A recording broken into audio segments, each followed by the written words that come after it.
Hello and welcome to Bass-Mollett's Director's Print Suite video guide. My name is Kai and today I will be showing you how to print Reflections of Life picture frames. To start off, we'll select our product on the left-hand side. Next, we'll go under our Print Info button to view the dimensions needed to print this product. For more visual assistance, take a look at the tutorials listed on the left-hand side. Once you're finished, click OK, and we'll select Print to generate our PDF file.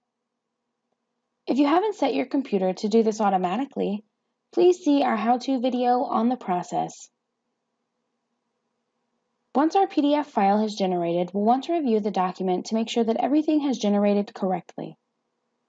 Once you're satisfied with the results, go to File, Print, and we'll begin changing our printer settings. Starting from the top, we'll select the desired printer.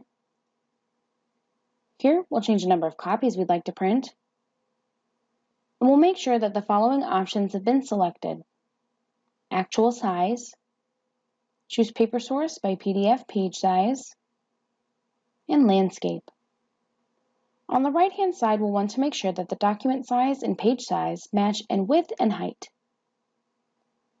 After that, we'll go into the advanced properties and make a few changes at the bottom. Our document size and orientation will remain the same. We'll change our ink to color. And on the right-hand side, we have the option to choose our input tray. Today, I will be using the bypass tray. Last but not least, we have our paper type, and this will always be thick 1 to ensure that the ink stays on the paper.